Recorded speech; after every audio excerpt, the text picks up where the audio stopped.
હાલ જોઈએ તો આજે 17 એપ્રિલનો દિવસ છે। રાજ્યમાં અત્યારે ઊંચું તાપમાન અને વાદળછાયું વાતાવરણ જોવા મળી રહ્યું છે। એપ્રિલ મહિનાની શરૂઆત થતાની સાથે જ આપણે ત્યાં સૌપ્રથમ માવઠું જોવા મળ્યું અને ત્યારબાદ હવે રાજ્યમાં હીટવેવની સ્થિતિ જોવા મળી રહી છે। ત્યારે હવામાન વિભાગ દ્વારા પરમ દિવસથી રાજ્યના આ વિસ્તારોમાં માવઠાને લઈને એલર્ટ આપવામાં આવ્યું છે। તો હવામાન નિષ્ણાંત પરેશભાઈ ગોસ્વામી સાથે જ્યારે અમે વાત કરી ત્યારે તેમણે 2026ના ચોમાસા અને વાવાઝોડાને લઈને મોટી આગાહી વ્યક્ત કરી છે। ત્યારે સૌપ્રથમ તો આપના વિસ્તારમાં હાલમાં કેવું વાતાવરણ જોવા મળી રહ્યું છે તે અને ખેતી કે પાકને લઈ આપને મૂંઝવતો કોઈ પણ પ્રશ્ન હોય તો તે કોમેન્ટ કરીને અમને જરૂરથી જણાવજો। આપનો પ્રશ્ન અમે હવામાન નિષ્ણાંત પરેશભાઈ ગોસ્વામી સુધી પહોંચાડવાનો અવશ્ય પ્રયાસ કરીશું। નમસ્કાર, આપની સાથે હું છું કૃપાલસિંહ જાડેજા અને હવામાન નિષ્ણાંત પરેશભાઈ ગોસ્વામી સાથે અમે જ્યારે વાત કરી ત્યારે તેમણે 2026ના ચોમાસાને લઈ અને વાવાઝોડાને લઈ શું આગાહી કરી છે તે જાણીએ તે પહેલા હવામાન વિભાગ દ્વારા રાજ્યના કયા જિલ્લાઓમાં પરમ દિવસથી માવઠાની આગાહી વ્યક્ત કરવામાં આવી છે તેના વિશે વિગતે વાત કરીએ વાત ગુજરાતી પર। આમ તો માવઠાની વાત કરીએ તે પહેલા ભારતીય હવામાન ખાતાએ આગામી ચોમાસાની લાંબા ગાળાની આગાહી માહિતી પત્રકારોને આપવા માટે સોમવારે નવી દિલ્હીમાં એક પ્રેસ કોન્ફરન્સનું આયોજન કર્યું હતું। એ પ્રેસ કોન્ફરન્સ બાદ ભારતીય હવામાન ખાતાએ પહેલી એક અખબારી યાદીમાં જણાવ્યું છે કે 1971 થી લઈને 2000 સુધીના 30 વર્ષ દરમિયાન ભારતમાં ચોમાસા દરમિયાન સરેરાશ 87 સેન્ટીમીટર એટલે કે 34.25 ઇંચ જેટલો વરસાદ નોંધાયો છે। તે મુજબ જો આ વર્ષે પણ સરેરાશ 34.25 ઇંચ વરસાદ પડે છે તો ચોમાસું સારું રહ્યું કહેવાય અને 100% વરસાદ પડ્યો ગણાય। એટલે કે જો લાંબા ગાળાના સરેરાશ 96% થી લઈને 104% વરસાદ પડે તો ભારતીય હવામાન ખાતું તેને નોર્મલ એટલે કે સામાન્ય વરસાદ અને સામાન્ય ચોમાસું ગણતું હોય છે। પરંતુ હવામાન ખાતાની આગાહી અનુસાર આ વર્ષે 2026માં 92% એટલે કે 31.49 ઇંચ વરસાદ પડે તેવી શક્યતા છે। હવામાન ખાતાએ જણાવ્યું છે કે તેણે જે મોડેલના આધારે 92% વરસાદની આગાહી કરી છે તે મોડેલમાં આપેલા આંકડામાં 5% વધઘટ થવાની શક્યતાઓ છે। તે અનુસાર જો વરસાદ 5% વધારે પડે છે તો 97% થઈ જાય અને પરિણામે ચોમાસું સામાન્ય ગણાય। પરંતુ જો 92% કરતાં 5% ઓછો વરસાદ પડે છે તો ખરેખર આંકડો 29.76 ઇંચ થઈ જાય। એટલે કે વરસાદની જે ખાદ્યવાળું વર્ષ છે તે આ સાબિત થાય।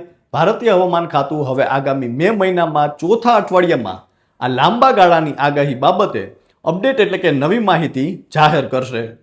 હવે જો માવઠાને લઈને હવામાન વિભાગની આગાહી વિશે વાત કરીએ તો અમદાવાદ સ્થિત હવામાન વિભાગના જણાવ્યા અનુસાર હાલ રાજ્યમાં ઊંચું તાપમાન જોવા મળી રહ્યું છે।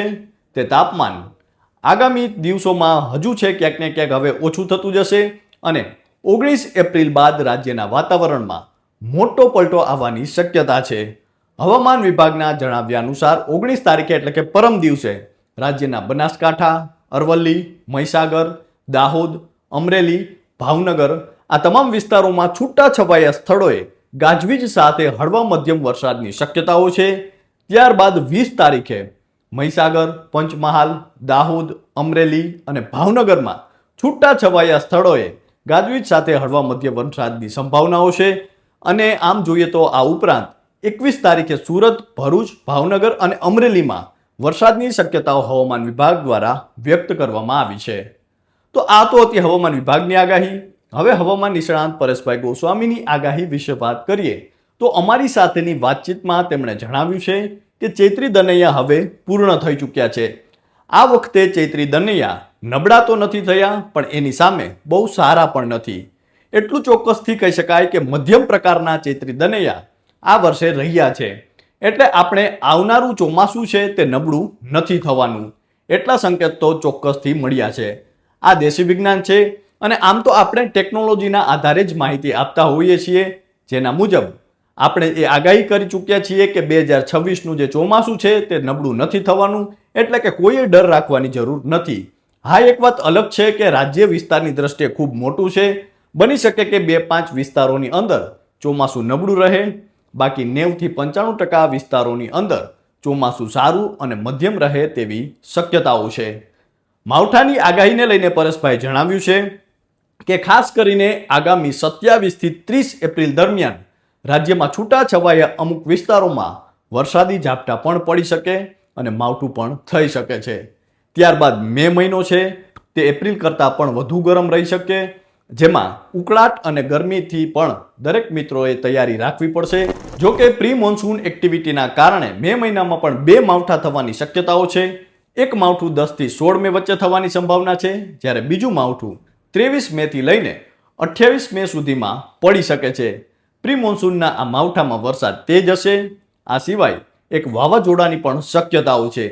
15 મે થી લઈને 15 જૂન સુધીમાં બંગાળની ખાડી કે અરબ સાગરમાં એક વાવાઝોડું બને તેવી પૂરી સંભાવનાઓ છે. અને એમાં પણ અરબ સાગરમાં જો વાવાઝોડાની શક્યતા વધારે છે, તેમાં જો અરબ સાગરમાં વાવાઝોડું બને છે તો તેની ગુજરાત પર પણ અસર થઈ શકે છે. તો આ તો હતી હવામાન વિભાગની આગાહી, હવામાન નિષ્ણાંત પરેશભાઈ ગોસ્વામીની આગાહી. અને તેમની આગાહી મુજબ જોઈએ તો તેમણે અત્યારે હાલમાં એપ્રિલ માસમાં માવઠાની શક્યતાઓને લઈને આગાહી વ્યક્ત કરી છે. એ સાથે જ પરેશભાઈએ 2026ના ચોમાસાને નબળું નહીં રહે તેવું તેમણે અનુમાન કર્યું છે. અને સાથે જ તેમણે કહ્યું છે કે જે આપણે દેશી વિજ્ઞાનના આધારે જોઈએ કે ટેકનોલોજીના આધારે 2026નું ચોમાસું છે તે સામાન્ય રહી શકે છે, ખૂબ સારું પણ નહીં અને ક્યાંક ને ક્યાંક જે કહી શકાય કે નબળું પણ નહીં. અને જે 96% લઈને 104% વચ્ચે જે વરસાદ પડતો હોય છે તે પ્રકારનો જ વરસાદ જોવા મળી શકે છે. તો હાલ તો બસ આટલું જ. ફરી મળતા રહીશું વાત ગુજરાતી પર.